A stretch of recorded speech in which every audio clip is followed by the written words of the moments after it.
bizagira umumaro umwami amuhagurutse amukize. Yesu ashimwe cyane. Rero hari ibintu bigendana barokore ngira ngo babwire, hari ibintu bigendana. Ntugasenge udafite kwizera, ntukagire kwizera udasenga, ntukagire kwizera utagira imirimo myiza. Hari abarokore bugu ukaba wamusaba umunyu akakubwira ngo hasigaye mukeya, kandi ubwo yiwasenga, ariko umuturanyi yambwira ngo mu munyu akavuga ngo ni mukeya. Ngira ngo mu mujyi baza batagisaba n'umunyu wo birumvikana, ariko wenda hari ikindi cyasimbuye umunyu watanga. Njya nkunda kugirirwa imbabazi n'umwami Yesu. Ejo bundi ngira ngo nigeze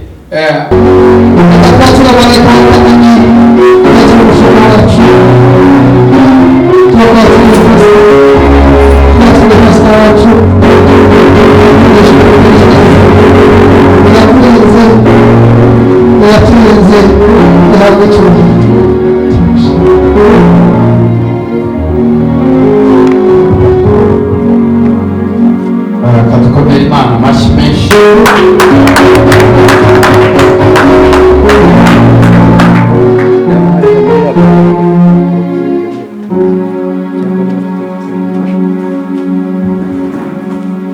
Mwakwicara Imana ibahugisha. Ndashima Imana ku bwanyu, abantu bateranye uyu munsi.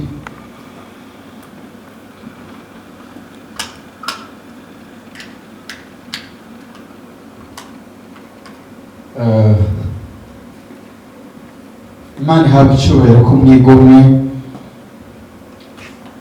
ndetse hari n'abazindutse basenga bakageza ubwo basubira mu kazi. Ndabashimira cyane, Imana ibaha umugisha. Imana ijya ivuga ngo umuhati wacu si ubusa umwanya. Ejide Imana iguha umugisha kuza gusenga, kuramya, gucuranga. Iyo abakozi b'Imana bandi ku ikoranabuhanga, Imana ibaha umugisha. Steven batuyoboye mu masengesho uyu munsi, Steven Imana iguha umugisha cyane. Ndagira ngo rero mu mwanya muto cyane ngeze ijambo ku bantu bankurikira, kandi nsabye umugisha abadukurikira bari kure bari hafi, abateranye abatabasha guterana, bari mu kazi, ingeri zose. Mu izina ryanjye bwite n'umushumba mukuru wa Canaan Revival Temple, mu izina ry'abayobozi dukorana umurimo w'Imana muri Canaan, mu izina ry'abakristo ba Canaan Revival Temple, turabashuhuje, turabashimira cyane abahagarara natwe mu kwinginga, mu gusengera itorero. Imana ibaha umugisha cyane. Ndagira ngo mu minota mike cyane ngirize cyangwa nigishe ku ijambo turiho tugenderamo muri iyi minsi ijyanye no gusenga, cyanditswe Imana igiye iduha muri iyi minsi tugenderamo. Byanditswe bitandukanye tugiye dusoma tubwirizamo, abashyitsi tugiye twakira, bose bagiye bavuga ijambo rijyanye no gusenga, kandi ndumva nk'ibikomeyeho cyane, kuko uyu murimo uhagaze kandi wubakiye ku gusenga. Ni ijambo uyu munsi ngira ngo abari kure n'abari bukurikira ijambo basome muri Yakobo ibice 5. Yakobo ibice 5 uhereye ku murongo wa 13, haravuga ngo mbese muri mwe hariho ubabaye nasenge, hari ubabaye nasenge, hariho unezerewe naririmbira Imana. Kenshi bijya bibasha kugorana kuririmba umuntu ari mu mubabaro, bijya bigora, nubwo byemewe, nubwo bibaho, nubwo bibiri bigaragaza ko Pawulo na Sila bari mu nzu z'imbohe baririmbye, bari ahantu hababaye, hatari heza, hadakwiye, ariko Bibiliya igaragara ko abo bantu baririmbye mu nzu y'imbohe, abandi bari kubababaye, ngo bararirimba, iminyururu ibasha gufunguka. Ni hato cyane hagaragaza ko umuntu yababaye aririmba, ahubwo bigaragara kenshi aboroga cyangwa ataka cyangwa senga. Ariko Bibiliya iratubwiye muri Yakobo ibice 5 umurongo wa 13 aravuga ngo mbese muri mwe hari ubabaye nasenge, hariho unezerewe naririmbira Imana, muri mwe hariho urwaye se natumira abakuru b'itorero bamusabire bamusize amavuta mu izina ry'Umwami, kandi isengesho ryo kwizera rizakiza umurwayi, Umwami amuhagurutse, kandi naba yarakoze ibyaha azaba abibabariwe. 16 mwaturirane ibyaha byanyu kandi musabirane kugira ngo mukizwe.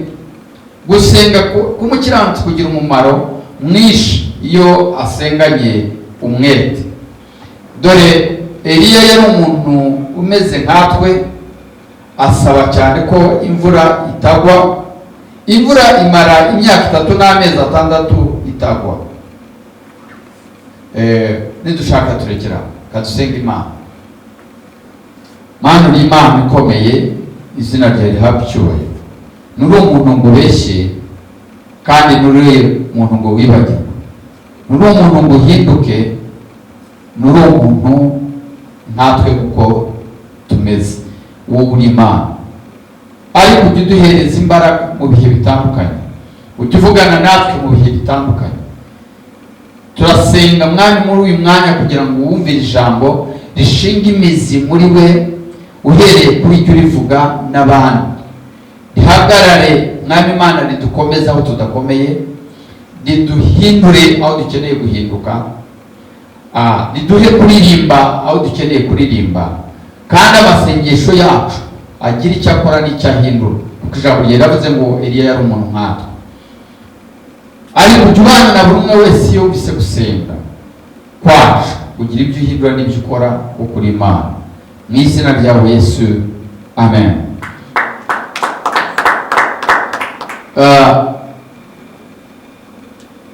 Mbonye amasengesho, Bibiliya yatubwiye ngo muri mwe hari ubabaye nasenge. Ndavugana na buri umwe wese, yaba uri kure n'uri hafi. Niba ubabaye cyangwa wumvira ijambo, usenge wizerere muri iki cyanditswe n'uyu munsi, niho mbwiriza n'amasengesho turiho tugendera. Indirimbo igiza kenshi iyo umuntu aguwe neza, iyo umuntu ameze neza. Kandi kuririmba ntabwo bisaba abantu bahamagaye bafite impano yo kuririmba. Akaririmbo kose kajya kakaza kakizana. Umuntu akaba yaba yoza amasahani akadukwa n'akaririmbo kakaza, akumva karaje. Abafite iyo mpano yo guhimba indirimbo cyangwa kuririmba, bajya baririmba indirimbo zijyana dufashwa, ariko mu bihe waho yayihimbiye ikamuzaho. Njyamwe ni indirimbo zambonye cyane Israel. Ni indirimbo nziza zijyanye n'ibyanditswe z'ubuhanuzi, ariko ahantu azihimbira cyangwa azitekereza ntabwo tuba tuhazi. Rero abantu bo guhanga cyangwa bazi bafite iyo mpano, indirimbo ishobora no kuza ari hagenda, yajya kumva injyana, ndetse akumva na refuriraje, akumva ibitero bitewe n'igihe. Rero n'abantu badafite iyo mpano, ajya kumva akaririmbo karaje, rimwe na rimwe hakaza akaririmbo ko mu bitabo, akakaririmba neza, kandi ashobora no kuba amaze imyaka myinshi iyo ndirimbo atakiyibuka cyangwa ntawayiririmba. Ikamwadukamo, niba yoza amasahani, niba atetse, niba umuntu ugendagenda, niba atwaye imodoka, akumva indirimbo nziza ije mu mutima we. Ese hari ubabaye nasenge, hari uwishimye naririmbira Imana. Hari ibintu bine rero nshaka kugira ngo mvugeho. Gusenga ni ikintu cya mbere gisaba umuntu wese uri muri situation iyo ariyo yose.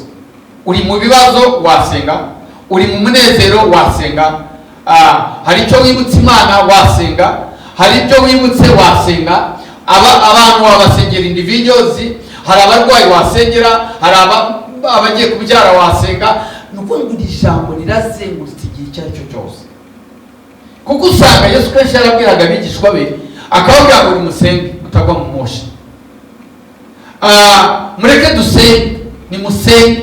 Yesu ibintu byinshi yabwiraga abigishwa yabaga babwira gusenga, ndetse ugasanga barahindukira baramubaza ngo ariko ibyo tubwiye byashoboka, ngo kutubwiye ibintu biremereye.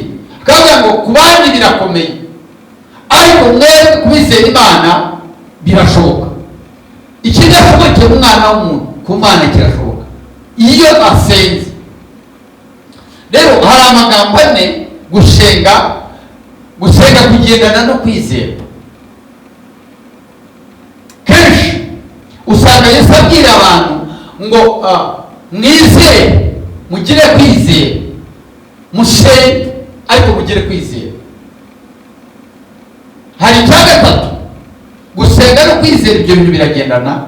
Ikindi cya gatatu kigendana nabyo ni imirimo cyangwa ibikorwa.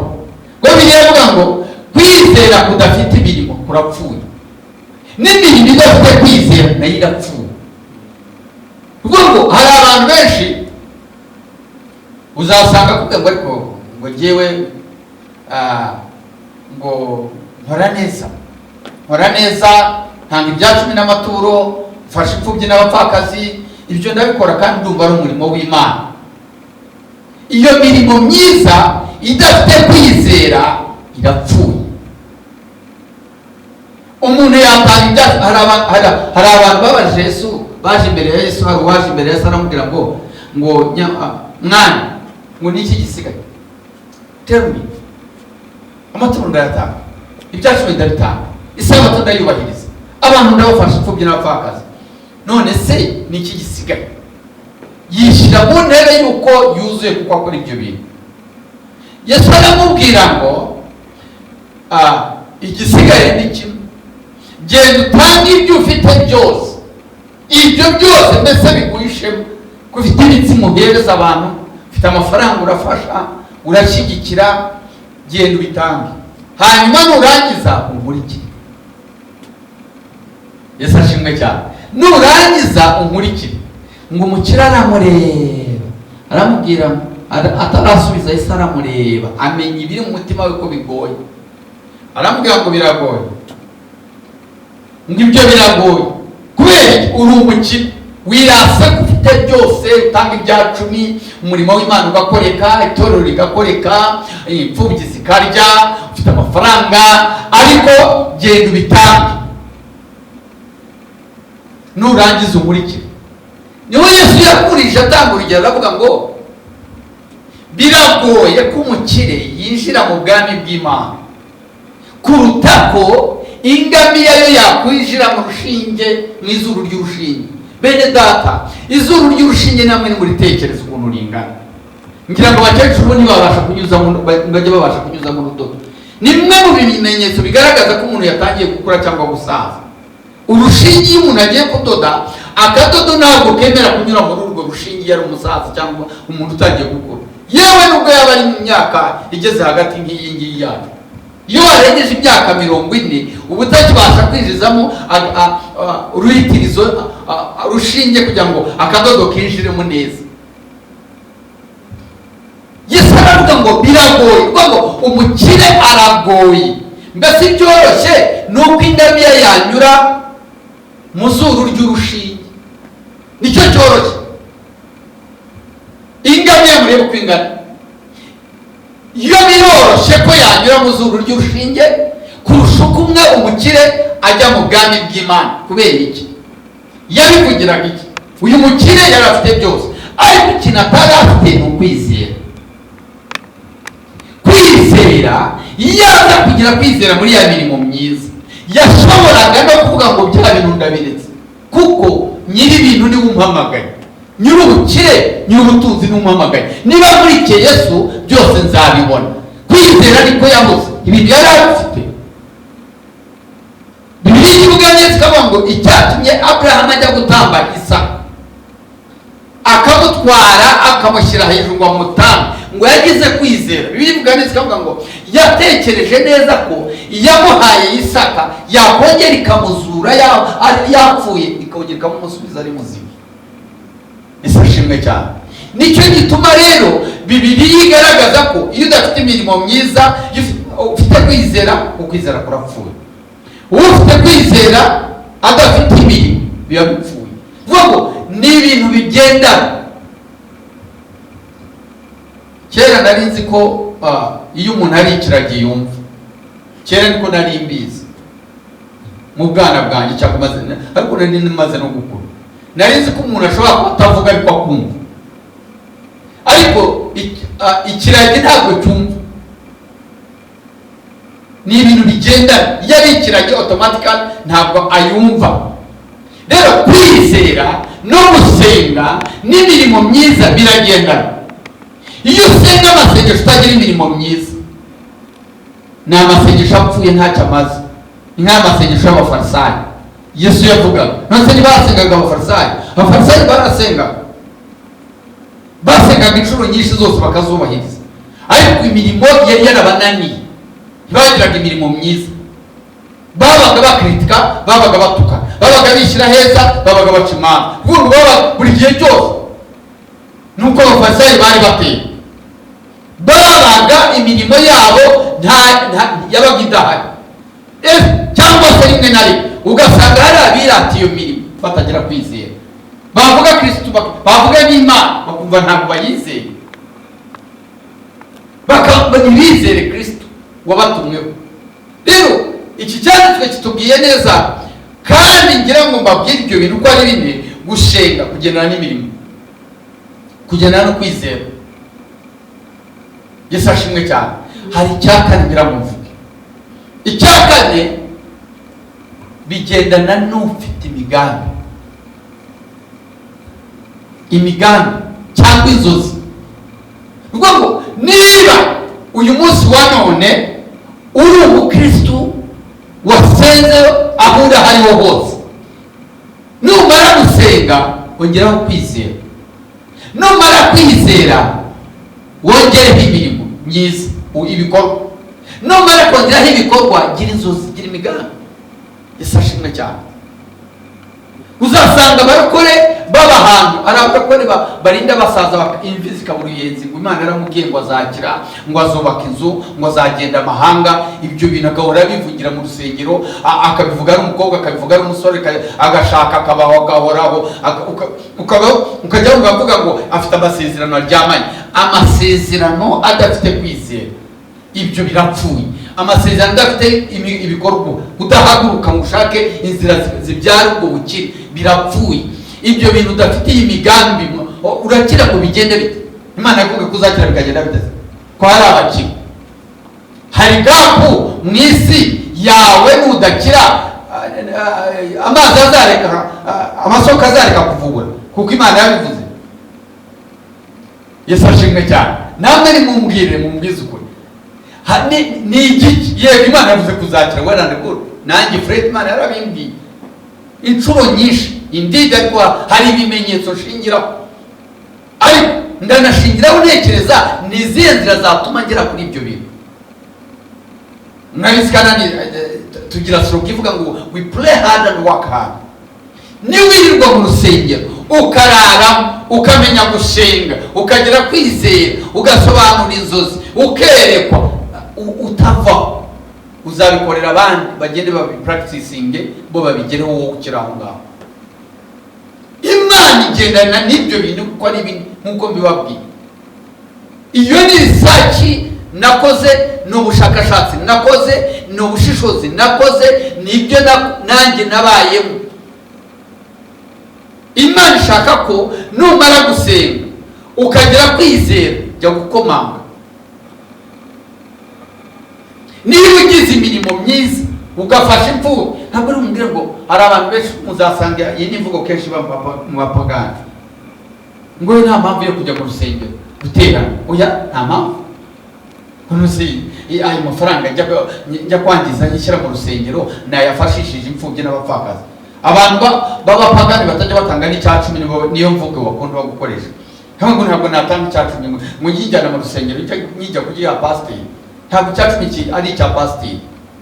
Kandi kiramutse kirari n'ike nta daimoni birimo. Niba ariko bibiri byanditse cyangwa biteganyije ukimwara akarya akagubwa neza bitwaye ukabona umugisha. Bamwe banga no kubikora kubera ishyari ryabo kugira ngo uzuvavuga ngo badakiza pastor. Anyway, ntabwo ariyo topic nshaka kwigishaho, ariko ndagira ngo mbereke abantu kutuba duteye. Ariko ngo nta mpamvu yo kujya mu rusengero kubera iki? Kandi Imana yavuze ngo tujye. Nta mpamvu yo gusenga kubera iki? Kandi Imana yavuze ngo tusenge.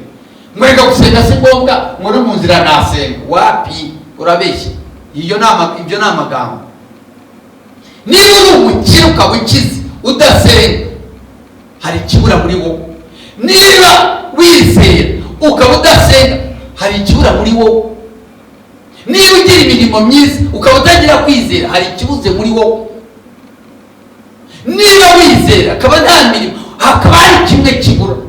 Niba ugira imirimo myiza ukaba nta mugambi ufite, iyo mirimo iba igomba kuzahagarara. Ifashimwe cyane. Rero Imana iradusaba ko twihereye cyangwa ko tujya mu rusengero, ko tugira amasengesho, dusengera hamwe twese, twarangiza kwizera kwacu tukazamuka. Kwizera kwamara kuzamuka tukagira imirimo yamara kuzamuka tukagira imigambi. Ifashimwe cyane.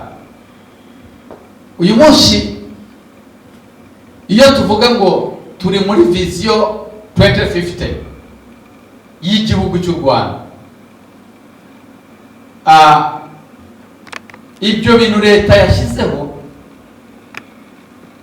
irasaba ko mu myaka runaka, namwe mutekereze, niba uyu munsi turi muri 2022 2022, mu myaka mu 2050 aba bantu bashyizeho iwo mugambi iyo plan mu Rwanda yo kugeza icyo cyerekezo, bamwe bazaba batariho barapfuye, bazaba barashaje. Ni abasaza babishyizeho, abagomba kubishyira mu bikorwa n'ibandi. Twebwe n'abana, bamwe muri twebwe natwe tuzaba turangira. Yesu ashimwe cyane. Uyu munsi tugira master plan y'umujyi wa Kigali cyangwa y'ibice bimwe by'igihugu ibiteganywa kuzakora, ndetse imigambi n'imyaka bigashyirwa mu bikorwa. Tugira action plan y'urusengero kandi revival temple. Buri mwaka bimwe wenda binanatunanira kwakivinga, ariko hari ibyo dukora, maybe 50%, maybe 30%. Ariko niba dukora action plan, ibi ngibi insengero zimwe usanga bisa nkaho bizigora, nkaho leta cyangwa amategeko adusaba ibintu bigoye, ariko ntabwo bigoye. Badufashe kuduhereza icyerekezo. Nabibonye icyabinyeretse n'imyaka ingahe ishize. Ibintu bimwe twarabyandikaga ugasanga abayobozi ntabwo tuzi ukuntu bizagenda, ariko tukihinga. Uyu mwaka tuzakora ibi. Ariko the end of the day, jewe najya gukora evaluation nkasanga Canaan Revival Temple 70% ari byo twakivinze. Yesu ashimwe cyane. None se wowe urasenga usengera iki? Uzasanga umuntu avuga ngo niwe ndasengera fiance, ndasengera Imana impereze umugabo, impereze umugore. None se niba wasenze ijya kurambagiza, igisiga ijya kurambagiza. None se wajya ngo umukobwa azava mu kirere hejuru iriya marayika muzaniye amukubita imbere yawe ngaho? Uzasanga umwe akubwira ngo narose ngo narose umukobwa uteye utya, ngo none uriya ngo nibanza atari we, ngo gute se azaza? Niba udashobora kurambagiza, niba udashobora kuba aho abakobwa bari, ukaba mu rusengero uri umusore Imana yakubwiye izagushakira, ntabwo mu rusengero ariho baba. Aha mu rusengero barahaterana bakasengera bakagenda. Yesu ashimwe. Ijambo ry'Imana ryatubwiye ngo mbese muri mwebwe hari ubabaye nasenga. Hari unezerewe naririmbira Imana. Muri mwe hariho muri mwe hariho urwaye, natumira abakuru b'itorero bamusabire bamusiza amavuta mu izina ry'Umwami. Yesu ashimwe cyane. Njya nkunda gusenga kenshi, murabizi nkoresha amavuta. Iki cyanditswe kijya kimpa imbaraga. Abanyedini cyangwa abantu bamwe, hari abantu bajya bakritika ngo iyo dusenga dukoresha amavuta, anointing oil. Aya mavuta aba afite imbaraga, afite icyo avuga. Aya mavuta ijambo ry'Imana riratubwiye ngo hari urwaye. Yego ni byiza ko wisengera n'ibyifuzo ukabisengera, ukamenya no kwisengera, ugahamagara n'Imana ku giti cyawe. Ariko hari impamvu abakuru b'itorero baba bahari cyangwa abashumba tuba duhari. Ni uko byagenda uko ariko kose Imana nitwe yahamagaye, yaduhaye izo nshingano, uwo mutwaro wo gusengera abo barwaye. Yesu ashimwe. Byigeze bimbaho, twari tumaze kubwiriza hano, nari maze kubwiriza ndabyibuka uwo munsi. Ndagenda, ari umukristo twasenganaga hano witwa Asimwe Fred n'umudamu we Kantarama, ngira ngo murabibuka. Bari bafite umuntu w'umuturanyi wabo, murabyibuka. Ubwo buhamya murabwibuka, ayo mashimwe murayibuka.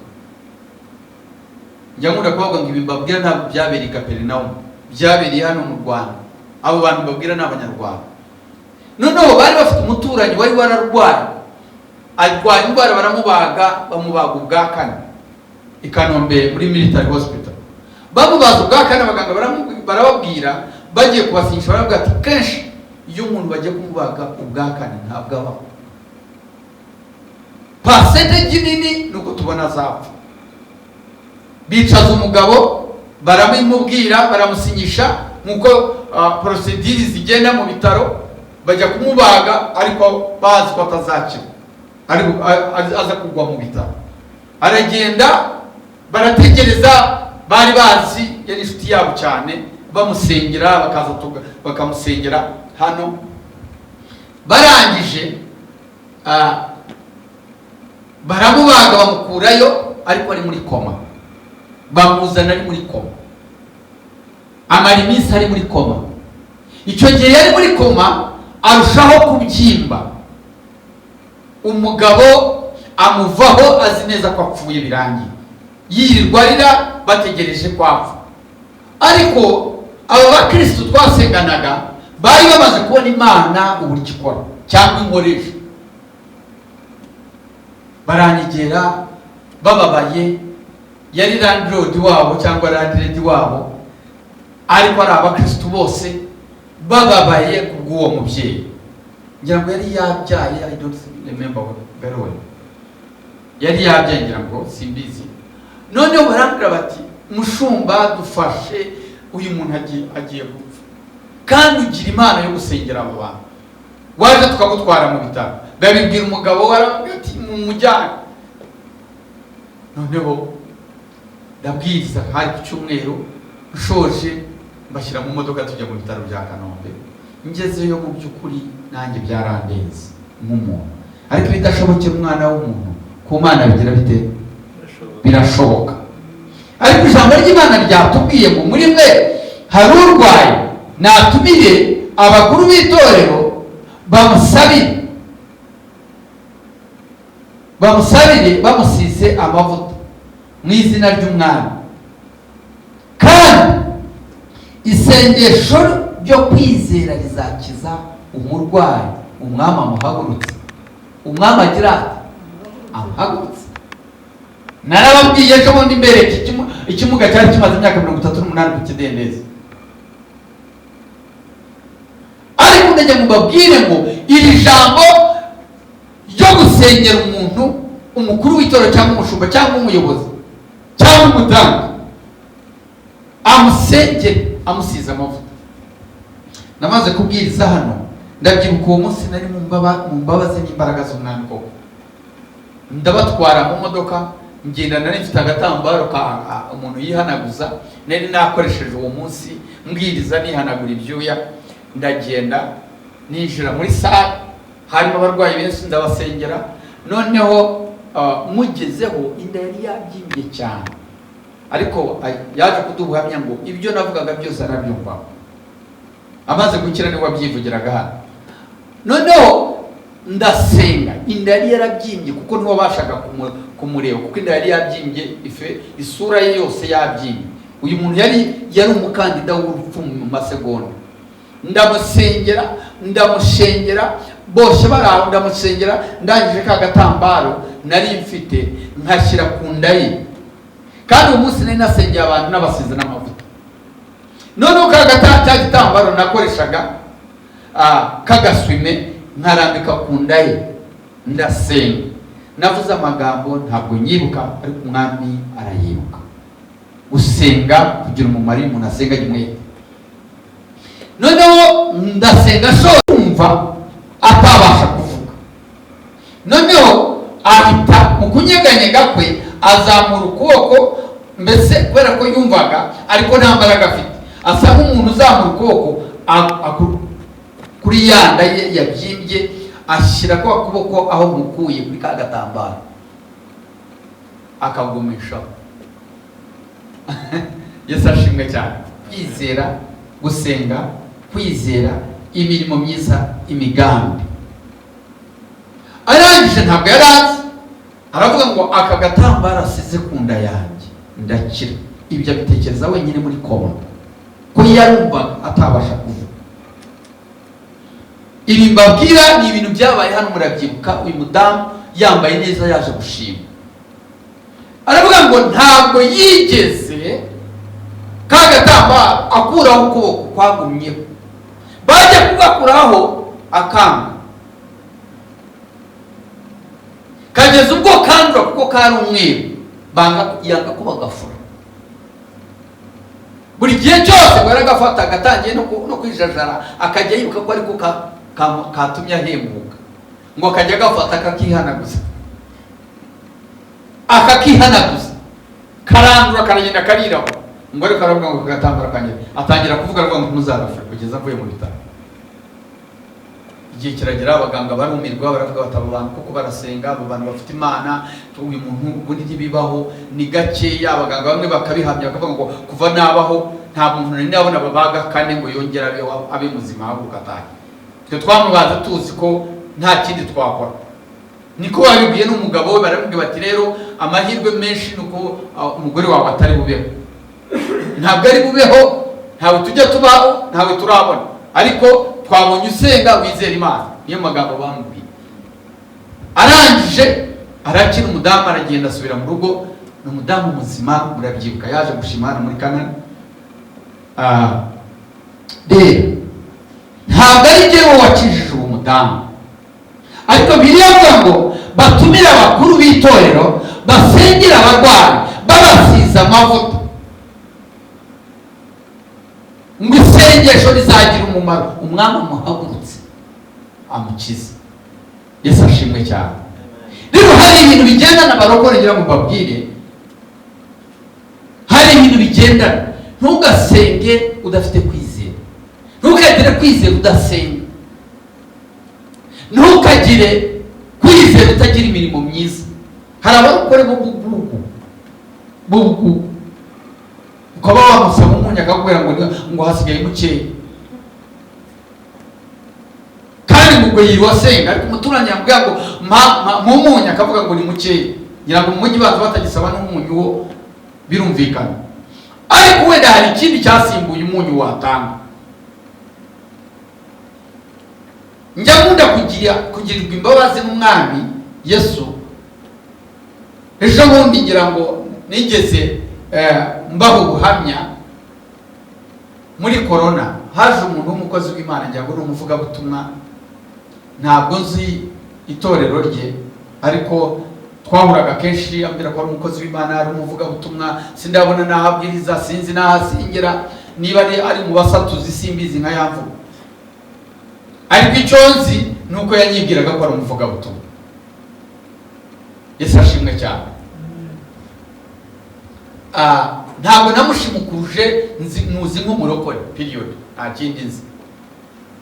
ambwira ko ari umuvugabutumwa, ariko umunsi umwe cyari igihe kibi cyane cya corona, arampamagara ngo ati mushumba ameze nabi.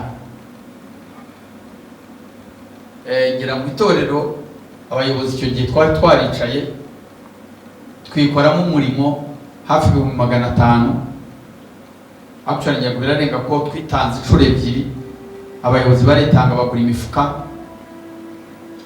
Waradimini icyo gihe aragenda gura umuceri barayisitoka bakajya bahereza abakristo babo bafite ubushobozi bukeya. Biba ngombwa ngira ngo n'ababaga bari hanze batishoboye wabaga abwiye abayobozi babishinzwe barabaha. None uwo mukristo arampamagara, umukozi w'Imana ambwira ko afite abana ko ubuzima butameze neza. Ibi ntabwo niho byigamba, ahubwo ndiho ndagira ngo bibafashe mu gusenga kwanyu, mu kwizera kwanyu, mu mirimo yanyu. Muhereza ibyo nari mfite, muhereza mu rugo madamu ngira ngo hari ibyo yakoze, arabafasha, arapakinga, arabaha, muhano dufaranga. Ntabwo ari twinshi, ni dukeya, ariko urumva umuntu nubwo yabaye 20,000 aba ari byinshi muri kiriya gihe. Kandi nanjye si uko nari nikwije mu by'ukuri. Niba nk'umuntu ntabwo nari no kuri konti nta mafaranga nari ndiho nshyizeho nzigare. Noneho icyo shaka kuba ndashaka kubereka uburyo gukorera Imana kuba kumeze. Aragenda, haciye igihe arongera aramamagara, muri corona yari imaze gusa nk'irangira, arambwira ngo mushumba ariko nambaye ubusa, niba ufite imyenda wamfasha. Ntabwo njya mbasha guhakana, kandi nzi ko mfite imyenda yari mike, yari ikuze. Ndamubwira rero mu by'ukuri mbabare, sinjya nanga imyenda ishaje, ariko imyenda mfite ntabwo ari mishyashya. Ati nta kibazo, nkeneye iyo nakwambara. Ndagenda ndayimuha, nari nsigaje amakoti 2, amasuti 2. Muhereza imwe, muhereza indi myenda. Niba ntabeshishwa kuba nasigaje amapantaro 2 yonyine. Noneho natumye umwana w'umuhungu tubana Kazungu, ndabwagenda umurireho imyenda yose, usigaye ikositimu imwe uzani ya 2. Sinamubwiye niyo ari, kuko zari 2, urumva mu rugo bari bazizi, umwana w'umuhungu arazizi n'umusore. Namubwira agenda ukure muri kositimu, ukure yimwe indi uyisige, akure iyo ashaka, arayizana n'imyenda yose. Ndamubwiye usigaye ipantaro imwe y'ikoboyi n'itisimu, nsigara ni imyenda. Ndababwiza uko umukozi w'Imana ndayipakira, turasenga muri salo, aragenda. Amaze kugenda, umwana mugore ko anko n'umwana ugira ari kuri kaminuza umwaka wa 2, agira kode ze tuba tuzi n'imyumvire. Arambwira ariko anko ngo bagusenga cyane baza byangiza. Ndambwira kubera iki? Atoya ati nta myenda ufite, niyo ufite urayitanze, ubu si ibingibi biragenda gute? Jewe ndasenga anko ntuntonganye, ariko gusenga kwanjye ntabwo nakora biriya. Ndasenga ntangira kumukansonika, kumugira inama. Ariko haciye igihe gito, Imana impumugisha, impa amafaranga, ndagenda muri shopping, ndayizana. Narambaraga yareba uko nambaye akamwenyu, ariko yari atakibuka bya bindi. Ndangije haciye igihe arongera arambwira ko anko wambara neza, ati waguze imyenda myiza cyane. Nariko Kazo nturibuka umunsi ntanga imyenda ukambwira aya magambo, ati ni rero burya iyo ureba byavuye hariya hahandi cyaki. Yesu ashimwe cyane. Niba Imana ishobora kuguhereza umunyu muke, jya utanga, kuko aho wavuye ntabwo uzakama. Ibi biri igaragaza neza. Hari cyanditswe kivuga ngo abantu bahawe itaranto, umwe ahabwa 5, undi ahabwa 2, undi ahabwa 1. Iki kibwiriza mbabwira kijyanye no gusenga, kijyanye no kwizera, kijyanye n'imirimo myiza, kijyanye n'imigambi. Ngo ibi Yesu abivuga uyu mugani, umugaragu shebuja yabahaye abagaragu, bamwe bahereza itaranta 5, umwe amuhereza 5, undi amuhereza 2, undi amuhereza 1. uwo bahaye 5 aragenda arazicuruza zibyara izindi, uwo bahaye 2 aragenda arazicuruza zibyara izindi, ariko uwo bahaye 1 aragenda arayicukurira arayihamba. ngo shebuja aje arabahamagara ngo bazizane, umwe aravuga ngo wansigiye 5 nzabyaye izindi 5, avuga ngo genda hariya mugaragu mwiza. undi aravuga ngo wahaye 2 ndazicuruza zibyara izindi, aravuga ngo genda mugaragu mwiza. Wa undi aravuga ngo uri umunyamwaka turakuzi, acira ibyawe sibyo wampaye se, sibyo wampaye singushubije ibyawe. aramureba aravuga ngo aramubwira ngo uri umugaragu gito. kubera iki? yamuhaye Imana igiduhereza ibintu ikabidutiza. ubundi ayo mafaranga tuyita yacu ariko si ayacu, kuko aribwa n'abandi. ibintu dutunze byose ni iby'abandi, cyangwa se tuyifatanyije n'abandi. iyo utangiye rero kumera gusenga, Imana yaguha ko iguhaye, ukumva utari buvovoreho, kumva amafaranga yawe n'ayawe wakora n'ayanjye, konte zikaniha, tukagira ubwo tubura amabuye ya microphone ngo n'ayawe. Imana yabigutije. ejo bundi narababwiraga ngo urusengero dushaka kubaka hafi rwa 400,000 hari umuntu umwe wenyine Imana yakoresha. hari abantu bafite amafaranga ataguha n'amazi yo kunywa pe, ari umuki, abantu bakazategeza kuri ibyawe kuko wapfuye, imodoka zawe bakazijyamo uko bagiye kugushyingura, ariko ubundi ntawe akandagiraga mu modoka yawe. Yesu ashimwe cyane. rero ni musenge, very good, ni musenge, ni byiza. mugire kwizera nabyo mubyongereho, ni byiza. mugire n'imirimo myiza nabyo ni byiza, mubyongereho. mugire n'imigambi. imigambi ni iyihe?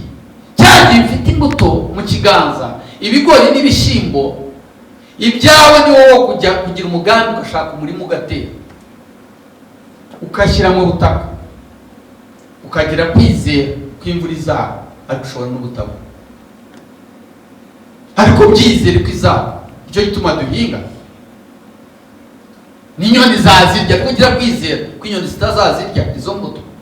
iyo ni imirimo myiza, nabwo ni imigambi myiza wakoze.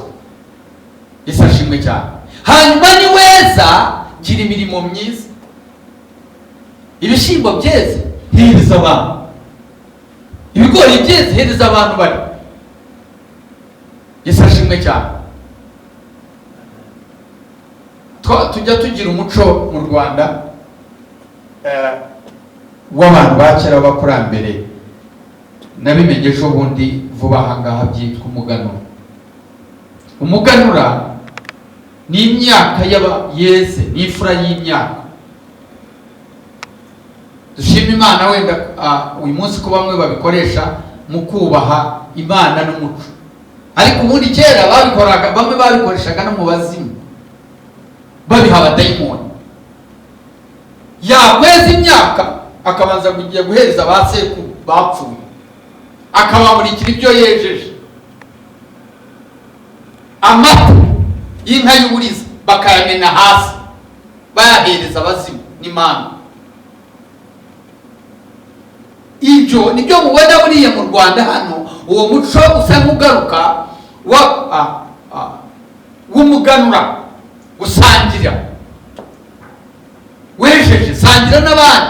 ibyo ni ibintu biri mu muco nyarwanda, ariko biri bibiriko, biri mu Mana. Imana nuko yakoraga. bazanaga abana b'uburiza kubamurikira Imana, kubasengera. biramujya mubona dusenga, umuntu akeza akazana imyaka mu rusengero, akazana 10 mu rusengero, n'uwo muganura akaha Imana. Yesu ashimwe cyane. rero usanga hari n'abantu bapfuye mu buryo buri spiritual n'uburyo buri bw'umuco.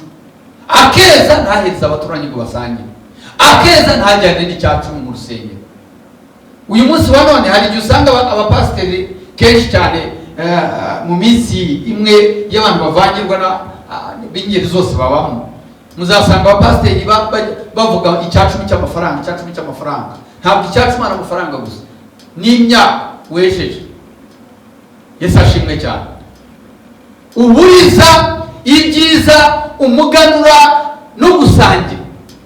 Murabizi kandi Revival Temple tujya tugira umuco wo gusangira buri mwaka.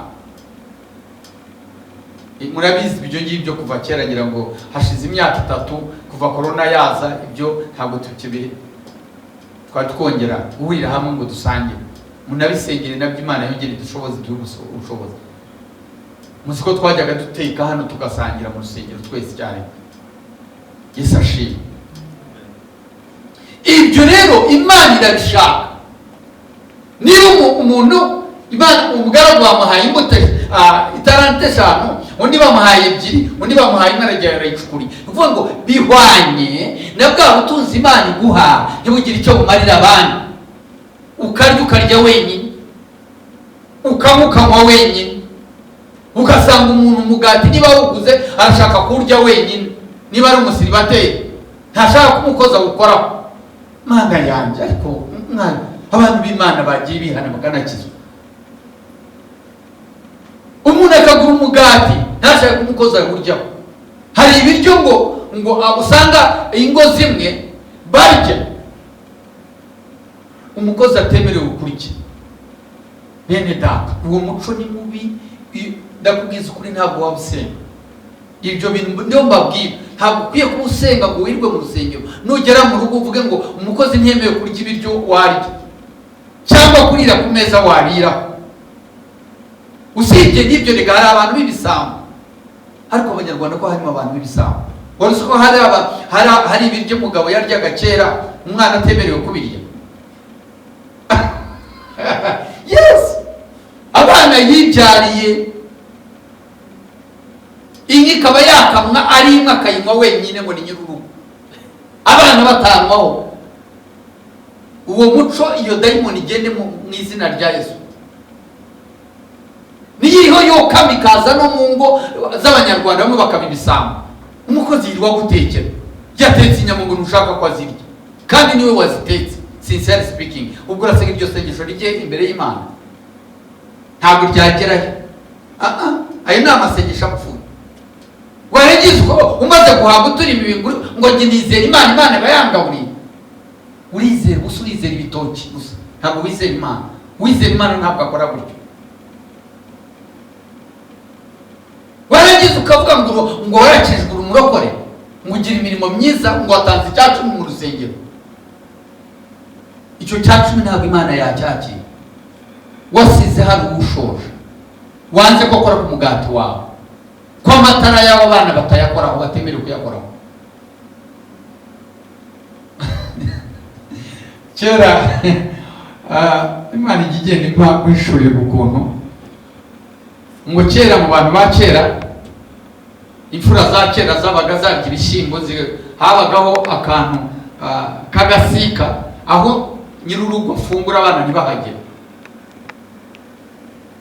Akajyayo wenyine akaba yarya ibishyimbo, abana batemerewe kubirya. Noneho ngo abana bakajya babona se niwe urya ibishyimbo bo ntibabirya.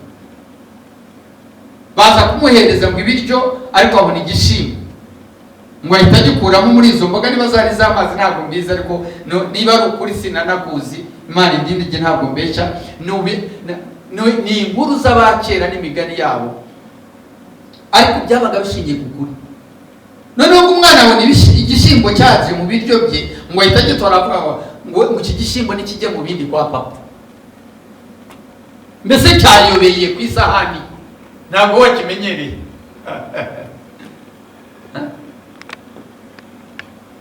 Mu by'ukuri ni gute uza gusenga?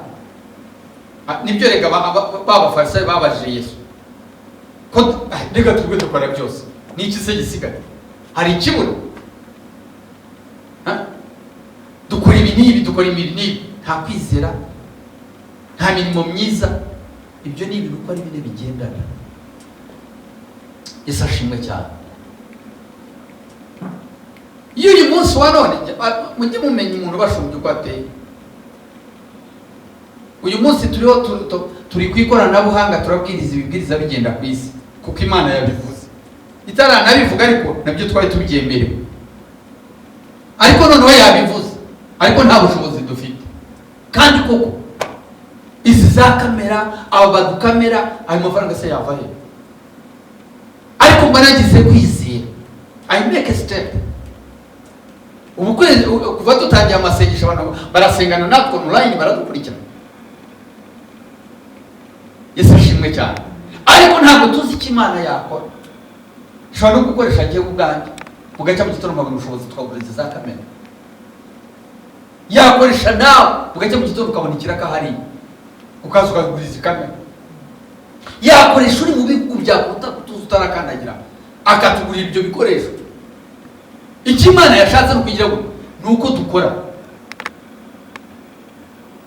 Imana niba yavuze ngo uzahinga weze imyaka, shaka ubutaka, shaka aho uhingaza. Niba unaniwe kugura umurima ukodesha, byibuze genda ukodesha, genda ubutiye, ariko uhinge. Imana yavuze ko umucuruzi uzaba umucuruzi ukomeye. None se uzahera hehe utagira na butike utazi nuko gucuruza bisaba tini namba? Yesu ashimwe cyane. Gusenga icyo ni kimwe, kwizera ni icya kane, imirimo ni icya gatatu, imigambi ni icya kane. Wasenze Imana ivuze ko uzacuruza, wagize fine. Ni iki gikurikiraho? Ni ukumenya uko abacuruzi babaho bati. N'icyo uri gukora, urajya muri RDB ufunguze company, ugomba kuba ufite tini namba. Nicyo ugiye gucuruza uheraho. Ni urusenda, ni zahabu. Urajya mu bacuruzi bawe muri Matewusi gusa, na Kimironko hari isoko, ni Remera hari irindi, muri karitsiye hari butike. Ushobora no kumva gucuruza urusenda ukagira ngo waba uri umukene. Ushobora gucuruza urusenda rukajya kuruza indege, ari wowe urujyana hanze mu mahanga, indege yuzuye urusenda gusa, kuko izo nzu ni wowe uzifite, abandi ntazo bafite. Abandi bazi mu Bushinwa kuzana amakaro n'ibindi, ariko ntawe uragira ishurwa ry'urusenda. Uyu munsi mwese muravuga ikintu cyitwa kabanga muri restaurant zikomeye n'izoroheje. Hari uwari uzi ko urusenda rwagira gutyo? Yesu ashimwe cyane. Ubu hari ibindi amahanga bagura, are hot cake mu mahanga. Ibi bintu mubona byimeza watwara n'umwenya bakawugura nk'abagura ijyanye. Yesu ashimwe cyane. Rero iyo dusenze cyo ni kimwe, iyo twizeye ni icya kabiri, iyo tugize imigambi cya gatatu, icya kane nuko tugira imirimo myiza. Wejeje fine, ariko ibuka. Yesu ashimwe. Reka soreza ahangaha dukomere Imana amashyi menshi, Imana ibavugisha cyane. Reka nsenge ariko ngira ngo mushyire mu bikorwa ibyo mbabwira, mushyire mu bikorwa. Mfite ubuhamya bwinshi, mfite mbonye ukuboko kw'Imana kugendana nanjye imyaka myinshi.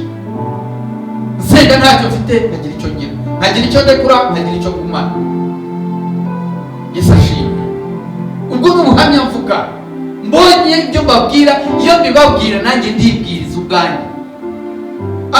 Ntabwo mbwira abantu ngo batanga icya 10 jyewe umushumba ntagitanga, nanjye ndagitanga. Ntabwo mbwira abantu gutanga ntatanga, cyangwa kwizera nizera. Oya, cyane cyane twebwe Kanani Revival Temple dufite ubuhamya dushingiye ejo bundi kuva dutangira.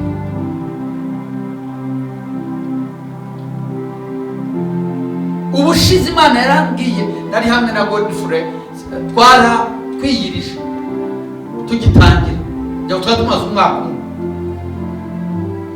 iyo twari tumaze imyaka ibiri. Imana idutuma turi mu masengesho, araza aratubwira ngo Imana iravuze ngo dukore igishushanyo mbonera cy'urusengero. Turagenda iki ngiki dore mureba kimanitse hano, iki mubona kimanitse hano, turagenda tugikora tutaragura ikibanza. Ndaza mpagarara ku cyumweru ndatangaza mbabwira ko tuzagura ikibanza tujya gukora igishushanyo mbonera. Abantu baraseka, barabirumva bitashoboka. Igishushanyo mbonera ndagenda ndagikoresha gikiri nta butaka dufite, ndagikoresha nyimanika mu rusengero. Abantu bakajya bica ngo ngo mufite gahunda nziza, mufite igishushanyo mbonera cyiza, mufite ikibanza hehe? Ntabwo turagifite.